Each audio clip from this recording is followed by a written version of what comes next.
اختیار ولی صاحب، ابھی کوئی آپشنز آپ لوگوں کے پاس ہے اور کیا آپ لوگوں نے یہ تہیہ کر لیا ہے کہ سہیل آفریدی وزیر اعلیٰ خیبر پختونخوا نہیں بنیں گے؟ اور اگر نہیں بنیں گے تو کون کون سے آپشنز ہیں جن کو آپ ایکسرسائز کر سکتے ہیں؟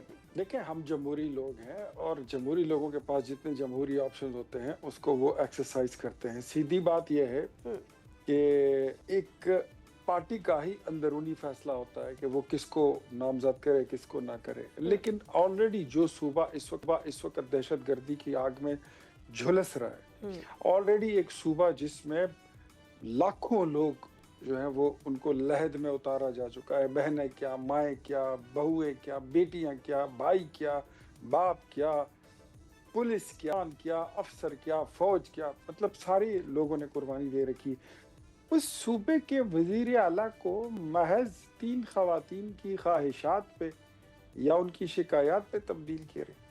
مطلب دس از ہاؤ پیتھیٹک آپ کی سوچ ہے. اس صوبے کے 4 کروڑ عوام کے لیے آپ سوچتے ہیں کہ مطلب اس کی صوبے کی تقدیر آپ 4 خواتین کی سفارشات پر، ایک بشرا بی بی، ایک علیمہ خان اور ایک ابھی نئی آئی ہے ایک سینیٹر مشال نام ہے ان کا، ان کی خواہشات اور شکایت پہ آپ وزیر اعلیٰ تبدیل کرتے ہیں. اور پھر ایسا وزیر اعلیٰ جب آپ لاتے ہیں کہ جن کے آتے ساتھ ہی جو صوبے میں امن و امان کے لیے فوج کی کارروائیاں وہ اس کا مخالف ہے، وہ فوج کے خلاف تقریر کرنے میں ماہر ہو، فلور آف دا ہاؤس اس نے پہلی سپیچ ہی یہی کی، وہ ریاست کو اور فوج کو گالی دینے میں مشہور ہو، یہی اس کی کوالیفیکیشن. ٹھیک ہے، سبسکرائب کریں اور بیل دبائیں تاکہ کوئی خبر رہ نہ جائے.